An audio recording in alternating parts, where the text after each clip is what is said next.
Hi guys, my name's Danielle and this is Excalibur Books or Excalibur Crafts, and today we are doing a reading vlog.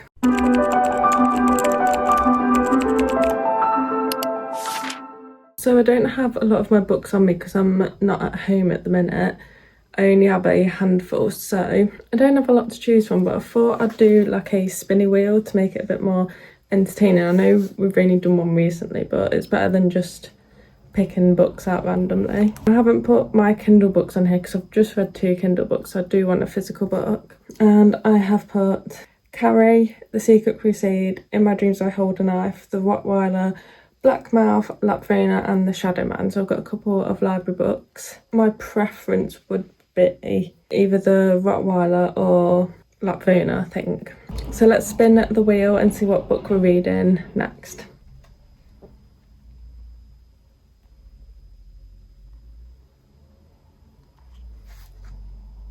Oh, we got In My Dreams I Hold a Knife. I've had this book for so long, so it is a good thing that I'm getting to this. Yeah, I'll get started and I'll let you know how it goes. So I have the Evernight box from Illumicrate and the Bumble Book Club box. I have actually cancelled these subscriptions, so I won't be getting them again. I did want to go back on, but this, obviously the wait list is full, so I've lost my spot on this, and I guess we'll see how I feel about the Abominable Book Club one after I open it.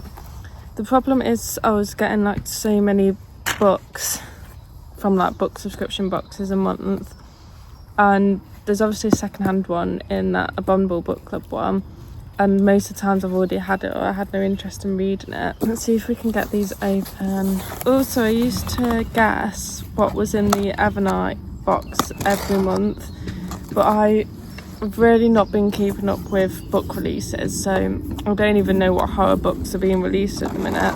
I've not been buying books because I have so many, but I won't be surprised if I don't even know what this book is. I could have skipped this one. It's Japanese Gothic by Kylie Lee Baker. We had Batty by Kylie Lee Baker as one of the first boxes, I think, but I really didn't like that book, and I had no interest of even trying this book. I wasn't going to buy it or anything, but obviously now I've got it, I'll give it a go, but I'm not expecting to like it. It's a really nice edition though. Look at that cover and the suede edges or printed edges, so it's a really good edition. Some end pages. Oh, there's some more end pages. Yes, the edition's really good. I just don't think, oh my god, I don't know, I can't show that on camera. There's the back of the book, but I literally cannot show that front cover on camera, I don't think. I'll look into what it's about because I'm not sure. Oh, so there's 2 timelines, so there's a bit of a historical storyline. It says 2025, Lee can't remember exactly where he hid the body, but he can remember the blood. Hiding out in his father's centuries-old home in Japan, Lee knows something is wrong with him. He knows it's something to do with his mother's disappearance almost a decade ago. 1877, a female samurai, Sen, stalks the borders of her home to protect her family from slaughter. She's not sure how they'll ever survive, not without her father, who has returned from war a stranger. That actually sounds quite interesting. I will definitely give this a go now that I've got it. It's like the samurai storyline is a bit different to what I've read in horror before, and I'm interested in like the historical storyline. Next is the Abominable Book Club. So in the Abominable Book Club box you get like snacks, 2 books, sometimes 3, some hot drinks, and like a bookmark or a pin or a sticker or something. Oh, a meringue bar. Melt in the mouth meringue smothered in Belgian milk chocolate. That sounds quite nice. This will be the second-hand book. So we have 3 books this time. This one's called Cabaret in the Flames by Hatch. I don't know how to pronounce this name. Pueye, I think it's pronounced. It's a little novella. It says, ghouls can be brutal. Few know this better than Ariadne, who lost half her body to their appetites, but their brutality is a predictable constant amid Brazil's political chaos. Now she treats them with specialised clinic she inherited from Eric Yorkov, the mentor who rescued her as a child, trained her in medicine, built her prosthetics and disappeared without a trace. This sounds really interesting. I'm really interested in this one. I've never heard of this before. So this will be hot drinks and stuff like that. So you get a big bag of coffees, teas, hot chocolate. And the last book here, oh, I've seen this about. It's the Dead Husband's Cookbook. I'm really interested in this one, so I'm glad that it's this one. I don't really want to read too much into this one because I want to go into it blind. But I'm guessing it's going to be like a comedy horror. I'm not too sure. Love the cover of this book. So we've got our... oh, so the signed book plate is for the novella. Oh my god. We have Stephen King book cover magnets. I love these. That is my favourite book of all time. Yes, this was a really good box. Oh, let's see what my second-hand book was. I've got The Serial Killer's Daughter by Alice Hunter, which I'm not sure if I'm going to read or not. I've gone off thrillers a little bit. But yeah, really enjoyed these boxes. They were really good actually. Even Japanese Gothic, it has piqued my interest a little bit. So I thought whilst I'm here I'll actually do an update on In My Dreams I Hold a Knife. I've almost finished. I don't have much to go, but there was actually a point where I was going to put this down and stop reading it because I really struggled to get into it. I think I've just realised that dark academia isn't for me, especially in the like murder mystery literary sense. I like it in magical settings like Babel and Ninth House, but when it's just like college students basically just at college, I'm just not interested. I'm not interested in any of these characters having like college issues, if that makes sense. That's what I struggled with when I read Head Like a Hole. It was like the college setting. When it got to page 80, I got more engrossed in the actual mystery. It is waning a bit now. I'm this far through, so I might as well finish it. Like, it's okay. I don't know why everyone was like raving about it and loving it years ago, but that might just be because I'm like late to the hype. If I read it back then, I might have enjoyed it a lot more. And there's a lot of emphasis on like the romantic relationships, which I'm just really not interested in. The amount of times our main characters just talk about how she just wants to be the best and she just wants to be seen, and she's not the best, and she feels really down about it. It's just really annoying. But I will carry on and finish this soon, and I'll let you know my final rating.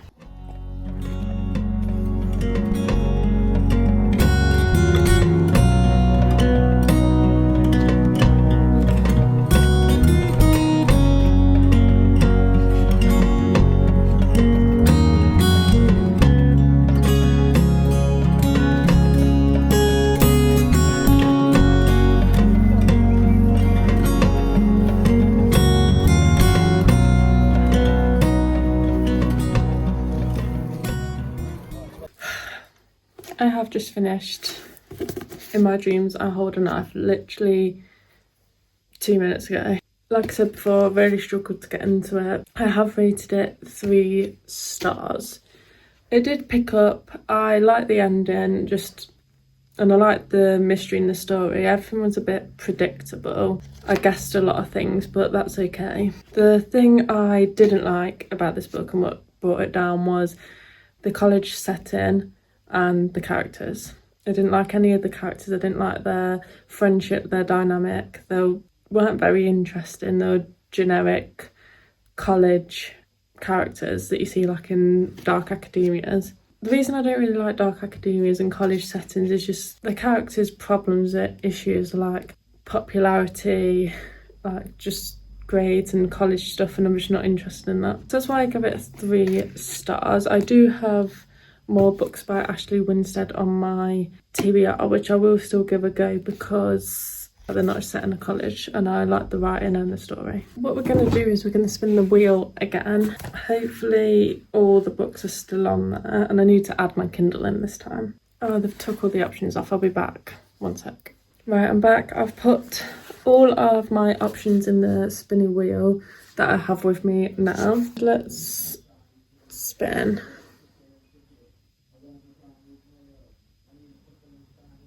Oh, The Shadow Man. That is a library book, and I think it's part of a like mystery series. Let me go get it. I definitely have higher hopes for this one than In My Dreams I Hold a Knife, because it's just like a normal thriller. I've not read a normal thriller for like quite a while, so I'm excited to get back into one. So there's someone called the Shadow Man in this, and they've kidnapped 3 people, and they're kidnapped and locked in a flat, and the Shadow Man won't let them go. They're desperate to escape, and the 3 of them must find a way out. Sounds interesting. I've seen good reviews for another book by this author that I wanted to read, but when I looked it up it said like part 2 in a series, so I thought I'd read the first one first, even though you might not have to. When I see something's part of a series I have to like read everything in order. I'll get stuck into this one and I will let you know how it's going. I'm not gonna lie, I've recorded this clip 3 times now and the volume is not on this clip, so hopefully this clip has that sound. I don't know what's going on. I've recorded other clips when I'm talking about other stuff and the volume is fine. So this book is obviously cursed, but I need to re-record my final thoughts on The Shadow Man, which I gave 3 stars. Obviously, I finished this over 2 weeks ago now, so my thoughts aren't very fresh. So I'm going to have to try and remember my reasonings behind this rating. I remember it being boring in some parts. It's a thriller, there's no mystery behind it. We know what's happening in the kidnappings, and I like to work out what the mystery is in books like this. The characters were very interesting, so that's why it's not like a lower rating, and the writing was good, so yeah, I don't have any negatives about that. It was just a thriller and there was no mystery. Now, rating the first book in a series a 3-star would usually mean it won't continue on, but the next book sounds promising. It's set in a mental hospital and I'm interested in that one, so I will get that one from the library. And I feel like because it's a mystery series, they're not going to be that connected, they're not going to follow on from each other, they're just going to be like the same characters. So I will read that. Sorry this clip has been very fast and not very detailed because obviously it's all coming from my memory. Hopefully this clip's okay.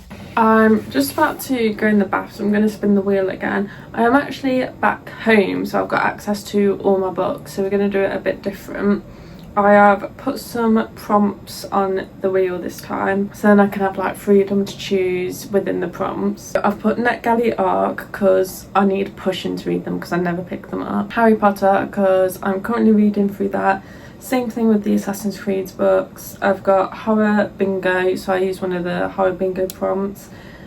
Kindle Unlimited and TBR Veteran. So let's spin this and see what we get.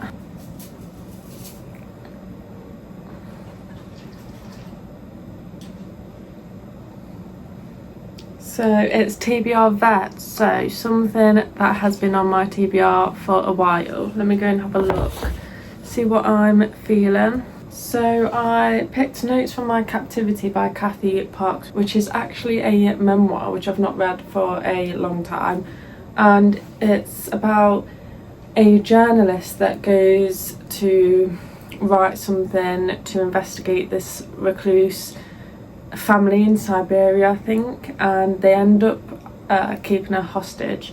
So I find that really interesting, and basically she's got to attempt to escape this family, and I think she does that by befriending them. This has been on my TBR for the longest time, so I do want to get to this one. We'll see how we go with it. So I am over halfway into Notes from My Captivity, which I bought and thought was a memoir, and I've thought it was a memoir for the past 8 years I've had on my shelves, but it's not. It's actually categorised as a YA lit fic. So when I looked that up, I was really apprehensive going in. I'm a bit disappointed because I really wanted it to be a true story, because I'm interested in true stories like this. I thought it was real. It's not a memoir, as I said earlier, but it's actually really surprised me. I can tell it's YA. The writing is very, you can tell it's YA, you can tell it's targeted at a YA audience. It reads very fast. I'm actually not minding that it's YA, it's not bothering me. I would have preferred it to be an adult, but I'm not sat here thinking how... I'm not sat here thinking whilst I'm reading it that I wish it was adult, so that's fine. There is some paranormal, well, I don't know if it's paranormal elements or like in their heads, if that makes sense, because they're seeing this little girl, and multiple people have seen this little girl that is not there. So yeah, loving that aspect. I can't just read a lit fic, so that little bit sprinkled in there is really upping my enjoyment. The fact that she's been kidnapped by this family is a really ominous feeling, so it doesn't really feel like a lit fic, which I think is why I'm enjoying it. It is reminding me of like a YA and not horror version of Dark Matter, which I read recently. I think purely for the fact that she's surviving in this Siberian wilderness. That one's obviously set in the Antarctic. Yeah, I'm getting the same, it's just reminding me of that. They're not similar. The whole vibe is just reminding me of that. Yeah, enjoying it a lot more than I thought. Basically, this girl has been kidnapped by a family of hermits that's living in the Siberian wilderness. She don't speak a lot of Russian, so she can't really understand what they're saying, and she's basically just gaining their trust, integrating into the family to try and find a way out. She don't know what their intentions are of kidnapping her, and I am really intrigued on how she's going to get out of this situation, or what the ending's going to bring, what explanations we get. I just finished Notes from My Captivity this morning, and I was so close to giving this 5 stars. I actually thought it was going to be 5 stars, but when I was going through my core pile and like reflecting on the writing and stuff, I did give it a 4.5 stars. So I'm really surprised, because I never would have thought that I'd give a YA lit fic 4.5 stars. I was pleasantly surprised as I was getting further into it. The family that kidnaps this 17-year-old girl is actually really interested now. I was really interested in the story and how she was going to survive. There was a really ominous, eerie feeling about the story and the setting, so I think that's where my enjoyment come from. There was also a paranormal aspect thrown into there as well, where we don't know if it's really paranormal or if it's in like their heads and stuff, because obviously they're really hungry and, you know, they could be hallucinating, but who knows. But if it didn't have the ominous setting and the paranormal storyline, I probably wouldn't have enjoyed this as much, because you can tell it's written for a younger audience. So we have read In My Dreams I Hold a Knife, which was 3 stars, The Shadow Man, which was 3 stars, and Notes from My Captivity, which was 4.5 stars, and one of my favourite books. Yeah, so I'm happy with those books that we read in this vlog, and that's all I've got time for, and I'll see you next time I upload a video. Thank you for watching. Bye.